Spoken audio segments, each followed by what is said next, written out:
일단 5개 종목. 애플, 아마존, 마이크로소프트, 구글, 페이스북은 꼭 봐야 한다. 얘네들이 악재가 나오거나 그렇죠. 얘네들이 호재가 나오거나 이랬을 때 결국은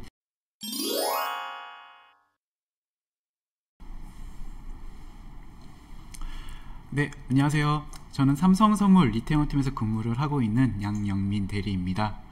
저희 삼성선물에서는요, 이번 이제 투자자분들의 투자와 시장 분석에 있어서 유용한 정보를 제공을 해드리고자 이번 컨텐츠를 제작하게 되었습니다. 네, 이번 시간 저희는 이제 외부 명사를 초청을 해가지고요, 이제 주가 지수를 중점으로 그에 대한 분석과 그에 대한 견해를 한번 가져보는 시간을 가져보도록 하겠습니다. 네, 저희가 이번에 초청한 명사는요, 현재 KP인 자산운용 본부장님으로 재직하고 계신 강승희 전무님을 투자자분들께 소개시켜드리도록 하겠습니다. 안녕하세요, 전무님. 안녕하세요. 간단하게만 인사 그래도 한번 말씀 부탁드릴까요? 삼성선물에서 이렇게 초대해 주셔서 이렇게 여러분들을 만나게 돼서 되게 반갑습니다. 제가 설명을 드리면서 저희 둘이 이렇게 얘기하는 과정에서 여러분들께 많은 정보가 전달이 됐으면 좋겠습니다. 그래서 제 소개를 드리면은 저는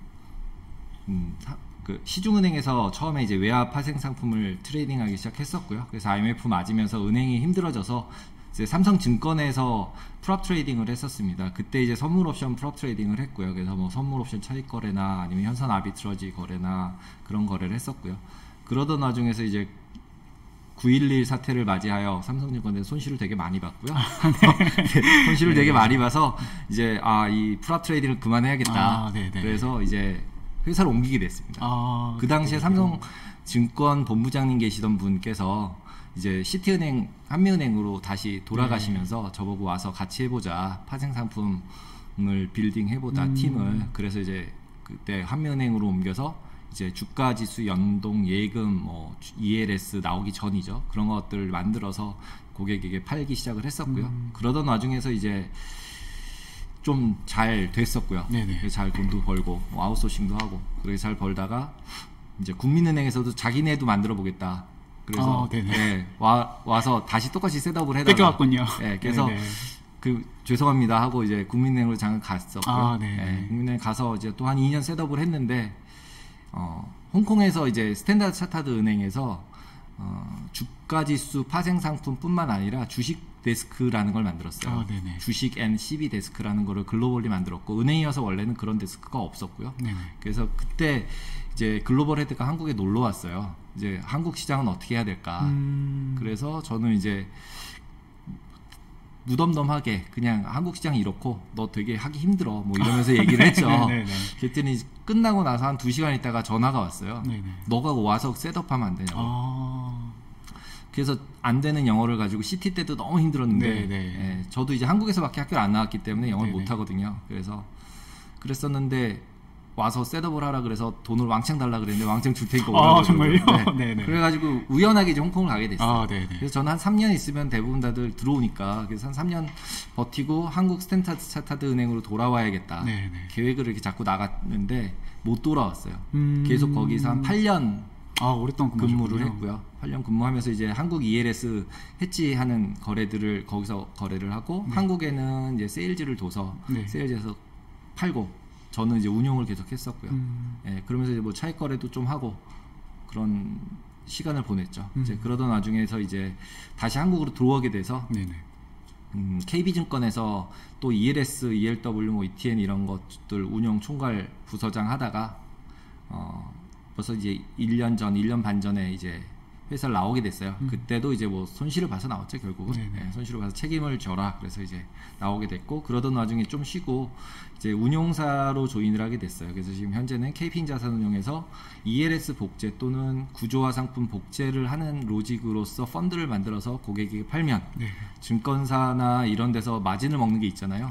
그래서 그 마진을 안 먹고 고객이 가져갈 수 있겠다라는 차원에서 펀드를 만드는 그래서 그 이제 고객에게 판매를 시작한 되게 스타트업 운용사를 다니고 있습니다. 네, 알겠습니다. 어떻게 보면 이제 우리나라 한국 1세대 파생상품 운용 전문가라고 제가 프로필 보니까 이제 그런 식으로 제가 확인했는데, 저도 어떻게 보면 지금 삼성선물 MC 그리고 사회자로 나와 있지만 그래도 이제 전문의께 한 수 배운다 아니다, 한 10수 배운다라는 생각으로 한번 이번 컨텐츠 진행을 해보도록 하겠습니다. 네, 이제 2020년이죠.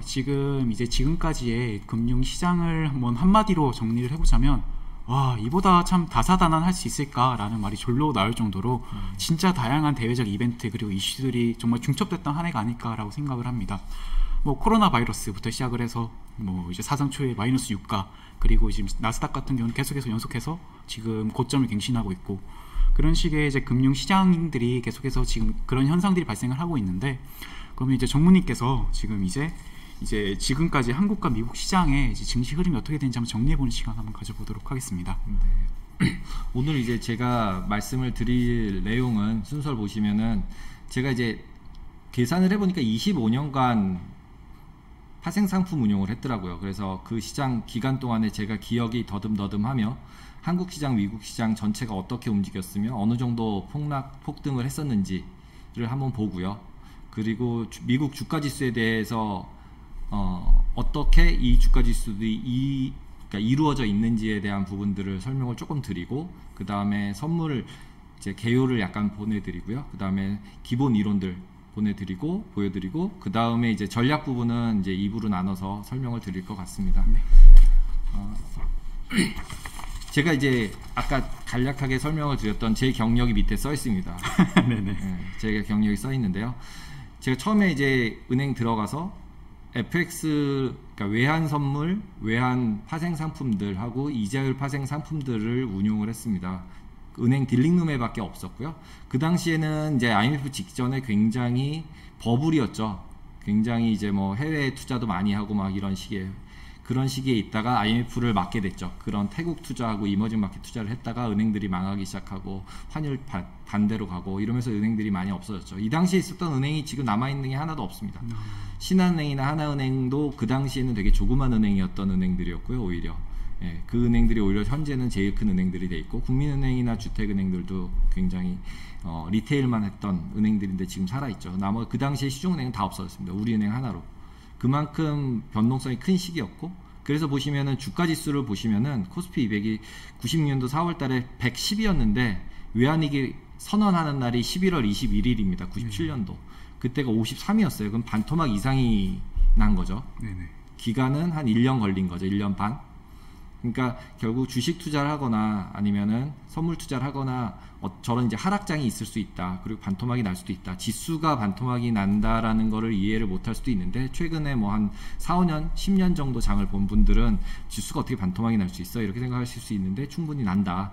여기서 스케일로 봐서는 반토막이 아닌 것 같지만 굉장히 많이 빠진 상태가 보일 수 있습니다. 그리고 이제 IMF 이후에 리바운드를 했죠. 코로나 이후에 리바운드 하는 데는 굉장히 짧았지만 이때는 굉장히 오래 걸렸습니다. 97년부터 2000년까지 계속 리바운드를 해서 올린 거고요. 닷컴 버블이 생겼죠. 미국처럼 같이. 그랬다가 점점 더 오히려 닷컴 버블 꺼지면서 꺼진 상태에서 9.11 사태를 맞이했고, 9.11 사태를 맞이하면서 이제 저희는 이렇게 장이 빠지면서 이렇게 됐어도 수익을 잘 벌었었습니다. 삼수권에서. 왜냐하면 변동성들이 주로 빠지는 시기였기 때문에 빠질 땐 주로 벌어서 이제 옵션 양매도를 주로 해서 돈을 벌었었고요. 그러다가 9.12 사태에 이제 손실을 크게 보고, 이걸 왜 해야 되는가 하다가 이제 네. 옮긴 거죠, 이제 회사를. 네. 그래서 이제 시티은행, 국민은행 가서 이런 주가 연동 상품들을 만들어서 고객들에게 판매를 했고요. 그리고 저는 이제 그 운용을 담당을 했었고요. 그러던 와중에 쭉 지나가서 장이 계속 좋았잖아요. 그러니까 대부분의 주식 연계 상품들은 주가에 연동이 되는 경우가 많기 때문에 무조건 장이 오르면 대부분 다 법니다. 그래서 다들 좋은 해피한 케이스였고요. 그랬다 결국 2007년도에 저는 홍콩을 가자마자 서브프라임을 맞았습니다. 제가 2007년도 7월에 갔거든요. 그래서 이제 셋업하고 시스템 셋업하고 뭐 서울에다 어떻게 팔고 뭐 이런 걸 셋업하고 있는데 서브프라임을 맞아서 지수가 완전 폭락을 했었죠. 한국 원달러도 난리를 치고. 그쵸. 그래서 그 원달러 난리 칠 때 외국에 있을 때는 그때가 돈을 벌기에 되게 좋은 기회예요. 이제 국내 프리미엄들이 이제 CDS 프리미엄이라고 신용 스프레드가 커지니까 실질적으로는 밖에 있는 사람한테는 그냥 무위험 차익 거래 라인만 있으면 그냥 수익이 나요. 네네. 그래서 이제 오히려 주식 사고 선물 팔고 이런 형태들을 거래를 해서 실제로는 캐리 트레이딩을 하는 형태로 해서 수익을 좀 많이 냈었고요. 그때는 실제로는 ELS를 한다고 했지만 ELS보다는 풀압이었죠. 그때 이제 돈을 웬만큼 벌어서 그 다음에 ELS 시장이 활성화되면서 수익을 좀 냈습니다. 그래서 쭉 보시면은 그 당시에는 우리나라가 지수형보다는 개별 종목형이나 코스피 형태들을 많이 하고 있었고요. 그래서 쭉 올라갑니다. 결국 시장이 보시면은 미국 시장은 쭉 올라가잖아요. 네네. 그러면 2009년 2월 27일에 미국 같은 경우는 735였는데요. 그렇죠. 저쪽에 타이포가 있네요. 여기 위에가 2014년도 이때가 주가가 735가 아니죠. 훨씬 더 높아졌죠. 지수상으로 보면은. 네네. 여기 타이포를 제가 못 찾네요. 죄송합니다. 그래서 그 밑에도 735, 위에도 735인데요. 지금 다시 이제 차트를 나중에 찾아보시면은 이때 대비 이때는 굉장히 많이 오른. 예를 들면 지금 밑에서 보시면 한 50에서 한 350% 오른 거거든요. 네네. 그러니까 3배 이상 난 장이 됐고 네네. 코스피는 그냥 레인지 장이었던 거죠. 네. 그런 상태로 쭉 진행되면서 미국은 계속 더 올랐죠. 네. 게다가 무역 분쟁이 생겼고 그 다음에 폭락을 했어요. 네네. 그러니까 이때를 보여드렸던 이유들은 이게 지금 제가 계속 카피 떠서 이런 문제가 발생을 했네요. 죄송합니다. 폭락을 하게 됐을 때는 결국 한 550% 레벨에서 450%까지 빠지면서 이때도 거의 한 30%, 30% 정도가 하락을 했었어요. 그런 상태들을 여기서 왔다 갔다 하면서 코로나 사태를 맞았는데 지금 올라왔고 지금 현재는 이거 고점을 다 넘긴 상태가 되어 있습니다. 이걸 이렇게 길게 설명을 드리면서 보여드렸던 이유는 뭐냐면 선물 투자를 하던 주식 투자를 하던 이자 투자를 하던 실질적으로 이 트렌드가 굉장히 길고 그 다음에 떨어질 때는 굉장히 급하게 떨어진다. 그러니까 열심히 수익이 났었어도 그 차이에 잠깐의 그 샥을 못 견디는 상황의 포지션을 가지고 있으면 다 손실을 보고 네네. 결국은 번 걸 다 기어낼 수 있다. 네네. 그래서 어떤 이제 트레이딩을 할 때 룰을 세워서 잘 봐야 한다라는 게 이제 처음에 여러분께 드리고 싶은 말씀입니다. 이제 나스닥 같은 경우는 이렇게 계속해서 오르는 장세를 보이고 있는데 코스피는 좀 박스권 장세를 지금 보이고 있잖아요. 혹시 특별한 이유가 이게 있을까요? 기본적으로 S&P 같은 경우는 계속적으로 배당이나 성장성이 계속 있었습니다. 계속 수익이 계속 증가를 했고요. 코스피 같은 경우는 삼성전자와 몇 개 종목을 제외하고는 계속적으로 수익이 증가하지 못했어요. 일반적으로. 그래서 펀더멘탈이 반영이 안 된다고 얘기는 하지만 계속적으로 미국 같은 경우 한 18, 20 이상을 유지하고 있고 우리나라는 계속 12 정도를 P를 유지하고 있기 때문에 결국은 회사들이 돈을 벌고 수익이 계속 좋아지고 그리고 국가 GDP가 계속 올라가고 이렇게 돼야 되는데 우리나라는 그걸 못한 거죠. 그렇죠. 예, 그리고 이제 미국 같은 경우는 계속적으로 신사업들을 계속 하나씩 발굴하고 있는 거고요. 이번에 같은 경우도 코로나 이후를 보시면 결국은 팡 주식들 그렇죠. 결국은 언택트라고 지금 불리고 있지만 기본적으로 갈 거는 갈 거였는데 이렇게 빨리 갈 줄은 몰랐던 거죠. 예, 너무 빨리 오르죠. 예, 그러니까 코로나 때문에 그쪽 그냥 인터넷 쪽으로 확 한 번에 도른 것 같은 느낌이 들어요. 그래서 지금부터의 5년 뒤에 세상이 또 어떻게 될까? 물론 뭐 오늘이나 어제 뭐 이렇게 막 금융주들 다시 올라가고 안 움직였던 포스코 올라가고 이런 언택트에서 다시 그 컨택트로 바뀐다라고 또 얘기를 하면서 또 막 이제 스토리들을 만들어내고 있는데요. 지금부터는 되게 다른 시장이 되지 않을까라는 생각입니다. 예, 그래서 지금은 이게 시장 전망을 하는 시간은 아니라서 제가 뭐 올라갈 것 같다 내려갔다 말씀은 드리기 어렵지만 어쨌든 지금부터는 조금 더 어려운 시장이 되지 않겠냐. 올라가든 내려가든 그런 예상을 좀 해봅니다. 네, 알겠습니다. 그래서 이제 미국 주가지수 종류를 먼저 말씀을 드리려고 그래요. 왜냐하면 이제 주가지수 선물들 거래할 때 코스피를 하거나 해외지수를 하는데 미국이 조금 아까 보여드렸듯이 결국은 장이 좋았잖아요. 롱을 들고 매수를 하고 계속 가졌으면 미국 주식은 계속 돈을 엄청 벌었겠죠. 엄청 벌었겠죠. 그리고 중간에 샥이 있다고 해도 끝까지 버티면 올라가니까요. 예. 그래서 모두 다 백테스팅을 돌리면 미국 주식은 그냥 가지고 있었으면 돈을 계속 벌 수 있는 거예요. 그러니까 워렌 버핏도 돈을 잘 벌고요. 다 잘 벌잖아요. 그렇죠. 중간에 쇼치지만 않는 사람들. 어떻게 보면 이라고 하죠. 그쵸? 계속해서 좀 버티고 있고 계속해서 나아가니까요. 그래서 이제 우리나라 이제 강남 이제 큰손 분들께서 다들 이제 그렇죠. 애플을 사고 테슬라를 사서 또 돈을 버신 거죠. 그래서 그런 걸 보면 결국 미국이 아직은 자본주의에서 계속 앞쪽에 서 있는 기술도 제일 위에 있고요. 그쵸. 군사력도 제일 위에 있고요. 결국 돈도 자기가 찍고요. 그러니까 그 미국을 버릴 수는 없다. 참 안타까운 사실이지만 이게 현실인 것 같습니다. 현실입니다. 그래서 이제 그 미국에서 거래되고 있는 주가 지수를 이제 5개를 써드렸어요. S&P 500, 다우, 나스닥, 그다음에 러셀 2000, 러셀 1000 이런 종류의 선물들이 다 있어요. 근데 이 종류들이 어떻게 이제 구성이 돼 있으며 그다음에 향후에 여기서 그러면 우리는 트레이딩을 하게 되면 어떤 거를 할지 이걸 다 알고 다 종목을 알 수는 없잖아요. 그렇죠. 러셀 2000이면 2000 종목이잖아요. 러셀 1000이면 1000 종목. 그러니까 다 알 수 없지만 한번 보시면은 이 종목들이 어떻게 과거 5년간 움직였는지를 보시면 지금 이제 빨간색이 나스닥이에요. 5년간 주가 보시면 나스닥이 몇 프로가 오른 건가 하면 162%가 올랐죠. 5년간. 엄청난 상승세인데. 엄청난 상승세죠. 코스피 맨 밑에 써있죠. 25% 비교하려고. 러셀 2000. 너무 상대적으로 참 비교가 되는데. 러셀 2000과 되게 유사하지 않습니까? 그렇죠. 우리나라가 중소형인 거죠. 결국은 보면은 결국 전 세계를 리드하는 그런 그렇습니다. 종목이라기보다는 이제 중소형에 가까운 상태인 거죠. 근데 그림을 보시면은 기본적으로 그 S&P에 가깝게 올라가고 내려가는 추세들은 비슷해요. 결국은 주식시장 글로벌리 연동이 돼 있다. S&P가 중심이다가 보시면 될 것 같습니다. 그래서 보시면은 162%, 60%, 다우 50%, 러셀 2000은 26%. 러셀 1000 같은 경우는 S&P랑 거의 같아요. 그래서 뺐고요. 그래서 보시면은 결론적으로 보시면 나스닥이나 아니면 S&P 두 종목만 보면 되지 않을까라는 게 이제 5년의 차트를 보면은 이게 알 수 어떻게 있죠. 보면 팡 종목들의 상승세에 연동이 돼 있는 그렇죠. 거죠. 이제 설명을 계속 드릴게요. 그러면 이제 1년 같은 경우 다시 이제 쪼개서 보면 1년도 똑같았어요. 나스닥은 42%, S&P는 11%, 다우는 0.42%, 러셀은 마이너스. 러셀은 또 마이너스네요. 마이너스였어요. 코스피는 그래도 한 10% 플러스였어요. 그래서 그래도 어느 정도는 버텼다라고 보시면 될 것 같고요.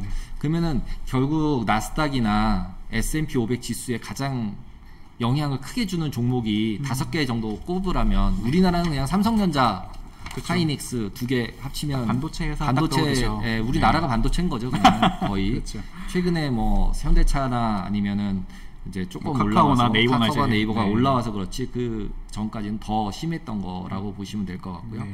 그래서 그리고 이제 S&P랑 나스닥이 굉장히 다르지 않을까라고 생각을 하고 나스닥은 기술주라고 얘기를 하고 S&P는 전통주라고 얘기를 하지만 맞습니다. 그럼 시가총액 그 20개 정도의 누구누구가 똑같이 속해 있을까라는 걸 한번 보여드리려고 해요. 보시면은 S&P 500에서 시가총액 20개 종목이에요. 그러면은 S&P 그 500개 종목 중에 탑 20를 적어드린 거예요. 그럼 보시면은 애플이 올해 들어서 지수 비중에서 6.43%고 마이크로소프트가 5%, 아마존, 구글, 페이스북 우리나라 개인들이 제일 많이 산 종목들이에요. 가장 대형주를 많이 샀죠. 대형주를 제일 많이 샀죠. 그리고 벅셔 해스웨이 같은 경우는 이게 워렌 버핏 회사인데 YTD 보시면 마이너스 11.59%. 많이 빠졌죠. 워렌 버핏이 손실을 많이 봤다라고 본 거죠. 이번에 애플이 올라서 많이 반가를 했다고 맞습니다. 얘기를 하더라고요. 그리고 이제 존슨앤존슨은 이제 보합, 월마트, JP모건 같은 경우 보시면 제일 전 세계에서 큰 은행임에도 불구하고 손실을 많이 봤군요. 마이너스 31%. 그러니까 보시면은 인텔이 되게 인상적이죠.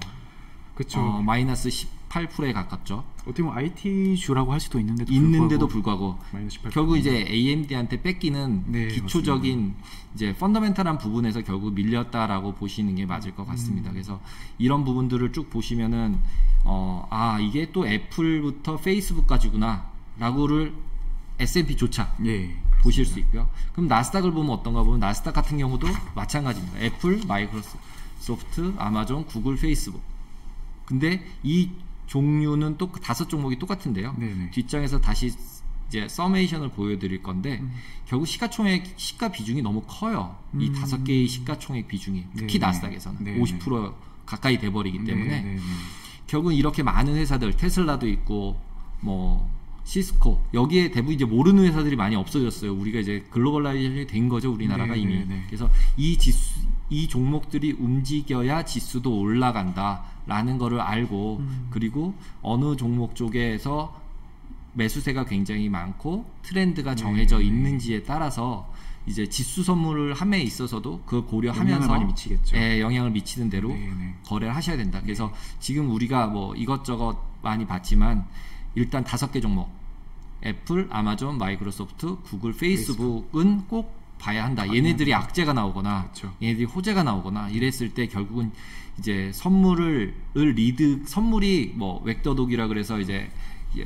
선물이 지수를 막 움직인다. 네, 이렇게 맞습니다. 얘기들을 많이 하지만 네. 아무리 어쩌고 저쩌고 해도 결국은 현물이 따라가는 걸 따라갈 수밖에 없어요. 네, 차익 맞습니다. 거래를 일으키고 여러 가지를 하지만 저 5종목들이 계속 올라가면 선물은 따라갈 수밖에 네. 없거든요. 맞습니다. 그리고 이제 뭐 이 미국 주식들은 이 5개 종목들이 닷컴 버블 시대와 비교했을 때로 보면 지금도 뭐 버블이라고 얘기는 하지만 닷컴 버블일 때는 실질 수익이 증가하지 않으면서 주가만 올랐고요.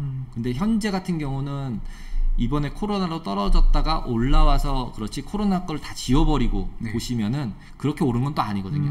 그렇군요. 그렇기 때문에 수익이 어느 정도는 계속적으로 나고 있고 그 다음에 이제 나머지 닷컴이 아닌 회사들이 못 버는 돈을 얘네들이 다 이제 독식을 하는 구조로 언택트가 되면서 됐기 때문에 주가가 더 오르는 그런 모습을 보이고 있다고 생각이 듭니다. 그래서 비중 보시면은 S&P는 23%, 5개 종목이, 네네. 나스닥은 52%예요. 그러니까 거의 독점이죠. 네. 네, 거의 독점입니다. 독점이에요, 거의. 네. 그래서 결국은 이 52%란 얘기는 그것도 미국 시장에서. 그렇죠. 그러면은 엄청난 어떻게 보면 이 5개 기업이 세계로 움직인다, 세계 주가로 움직인다라고 생각을 해도 될 것 네, 같습니다. 맞습니다. 거기다 우리나라도 이제 네이버와 카카오가 여기에 들어가 있는 군인 거죠, 결국. 그렇죠. 그래서 이 군으로 따라서 옮겨진 거죠. 네. 그래서 더 급등을 많이 했고요. 지금 여기서도 보시면 이 탑5가 은행주 JP 모간보다 더 위에 있었잖아요. 아까 보실 때. 그것처럼 우리나라도 이미 카카오나 네이버가 KB보다 신한보다 위에 있습니다. 훨씬 위에 있습니다. 네. 그러면은 상태가 무섭습니다. 네, 무섭습니다. 네. 그래서 1년 뒤에 뭐 2년 뒤에 5년 뒤에 어떻게 될 거다를 우리가 논하기가 네. 어렵다라고 말씀을 드릴 수 있습니다. 네. 그러면 이제 이게 이제 핀비즈라고 하는 밑에 있는 웹사이트 이름입니다. 네네. 이것들 이제 많이 보셨을 거예요. 네. 요즘은 그림으로 딱 나타난 네. 나타나셨군요. 사각형 크기가 시가총액이고요. 네네. 그 다음에 YTD도 볼 수 있고 또 그 다음에 데일리도 볼 수 있고 업종별로도 볼 수 있고 국가별로도 볼 수 있습니다. 그래서 이 사이트 링크를 나중에 그 사이트에서 올려주시면 웹사이트나 이런 데서 올려주시면은 아시는 분들은 당연히 이미 아실 거고요. 모르시는 분들은 한 번씩 보시면 하루 이렇게 지나서 하루 체인지들로 보시면 아 전일에 어느 업종이 어떻게 많이 변했구나를 한눈에 보실 수 있어요. 네.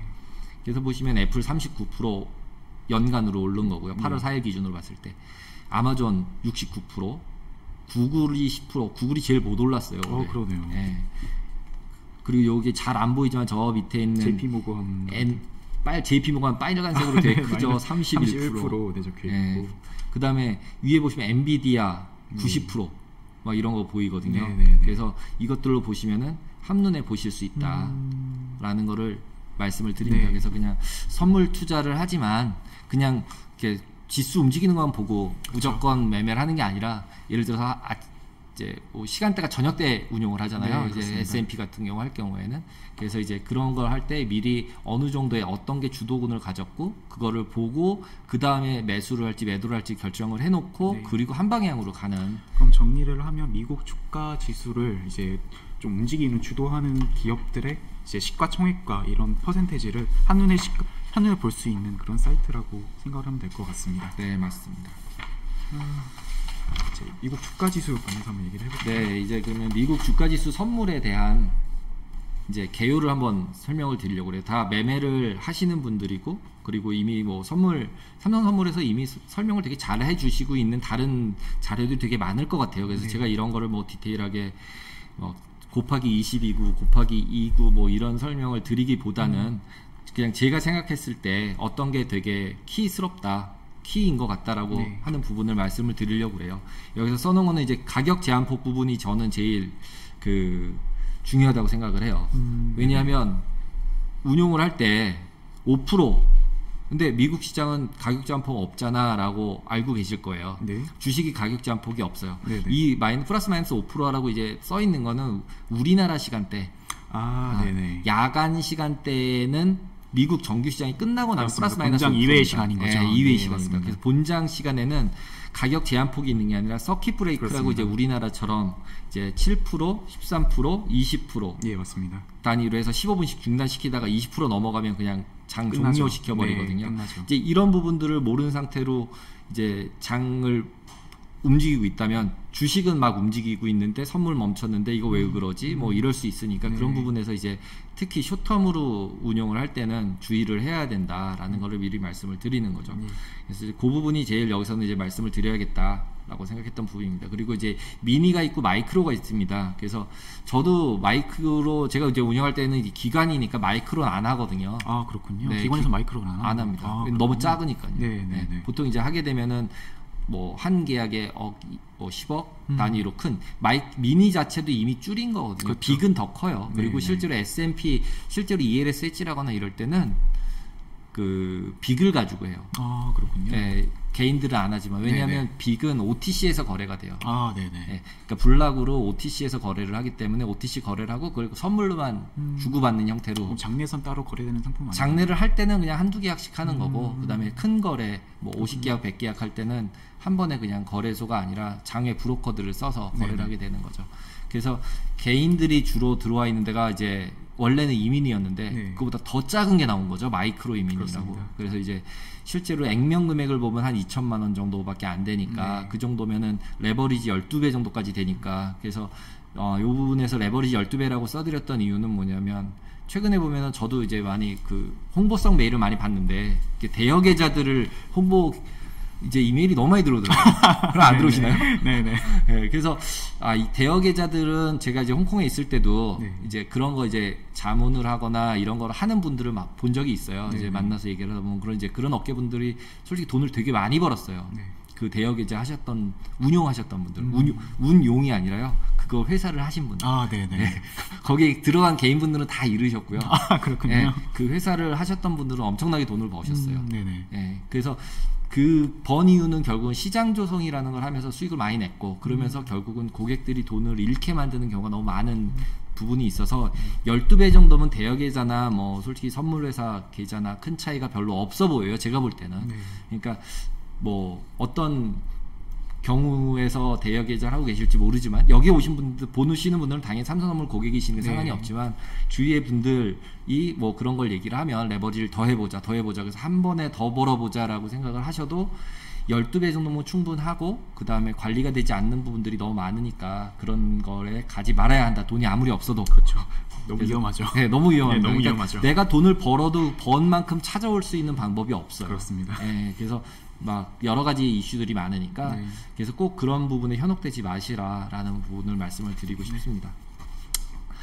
그리고 이제 주가지수 선물 시장이 마이크로가 생기고 나서 제가 아까 말씀드린 빅이 원래 메이저였고요. 예. 그리고 기관들은 빅으로 매매를 하는 거고 그 다음에 개인들이 들어와서 마이크로를 하면서 늘어난 부분들이 있습니다. 네, 네. 그래서 보시면은 처음에 상장돼서부터는 별로 이제 개인들이 변동성이 조금씩 없었습니다. 하면서 네. 이제 거래량이 조금밖에 없었어요. 네. 그랬는데 결국 코로나 사태 생긴 이후로 변동성이 커지면서 엄청나게 거래 들어왔죠. 엄청나게 거래가 늘어난 엄청나게 거죠. 들어왔습니다. 네. 삼성도 아마 엄청나게 네, 거래가 맞습니다. 좋아지셨을 것 같아요. 네, 거래량 네. 자체가. 네, 네. 그래서 결국은 거래 비중들을 보시면은 아까 처음에 저희가 얘기했던 대로 나스닥과 S&P 선물이 84%고 뭐 다우나 러셀이나 이런 건 거의 이제 16%그 밑으로 갔다는 거죠. 네, 네. 그러니까 결국은 저희가 처음에 말씀드린 대로 나스닥이나 S&P에 포커스해서 거래하시면 된다. 그렇습니다. 나머지 종목들은 별로 이렇게 안 보셔도 된다. 맞습니다. 네, 그렇습니다.